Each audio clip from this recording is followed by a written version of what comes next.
නමෝ තස්ස භගවතු වරහතු සම්මා සම්බුද්දස්ස නමෝ තස්ස භගවතු වරහතු සම්මා සම්බුද්දස්ස නමෝ තස්ස භගවතු වරහතු සම්මා සම්බුද්දස්ස කාලාව කංච ගංගෙයං අණ්ඩරං තම්බ පිංගලං ගන්ධ මංගල හේමංච උපෝසත චන්දන්ති මේ දස මධ්‍යම පුරුෂයන් දස දෙනෙකුගේ කාය බලයක් කාලාවක නම් වූ ඇත්කුලෙහි එක් ඇත්රාජයෙකුට පිහිටයි. කාලාවක නම් වූ ඇත්කුලයෙහි ඇතුන් දස දෙනෙකුගේ කාය බලයක් ගංගෙය නම් වූ ඇත්කුලයෙහි එක් ඇත්රාජයෙකුට පිහිටයි.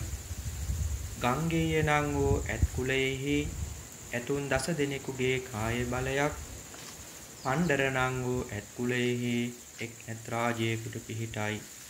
පණ්ඩර නම් වූ ඇත්කුලයෙහි ඇතුන් දස දෙනෙකුගේ කාය බලයක් තම්බ නම් වූ ඇත්කුලයෙහි එක් රාජයෙකුට පිහිටයි.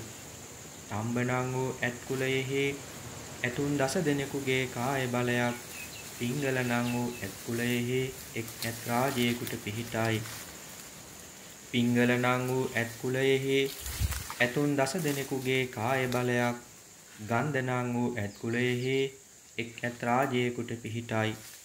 ගන්ධ නම් වූ ඇත්කුලයෙහි ඇතුන් දස දෙනෙකුගේ කාය බලයක් මංගල නම් වූ ඇත්කුලයෙහි එක් ඇත්රාජයෙකුට පිහිටයි. මංගල නම් වූ ඇත්කුලයෙහි ඇතුන් දස දෙනෙකුගේ කාය බලයක් හේම නම් වූ ඇත්කුලයෙහි එක් ඇත්රාජයෙකුට පිහිටයි. හේම නම් වූ ඇත්කුලයෙහි ඇතුන් දස දෙනෙකුගේ කාය බලයක් උපෝසත නම් වූ ඇත්කුලයෙහි එක් ඇත්රාජයෙකුට පිහිටයි. උපෝසත නම් වූ ඇත්කුලයෙහි ඇතුන් දස දෙනෙකුගේ කාය බලයක් චද්දන්ත නම් වූ ඇත්කුලයෙහි එක් ඇත්රාජයෙකුට පිහිටයි. එවැනි චද්දන්ත හස්තිරාජයන් දස දෙනෙකුගේ කාය බලයක් තිලෝගුරු සම්මා සම්බුදුරජාණන් වහන්සේ තුල පිහිටයි.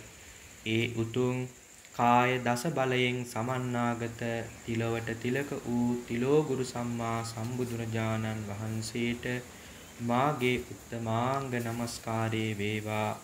ඒ උතුම් තථාගත කාය දස බලානුභව බලයෙන් සෑම සියලු දෙනාටම සිතක් වේවා, ශාන්තියක් වේවා, අමාදුර විවර වේවා. සාදු සාදු සාදු.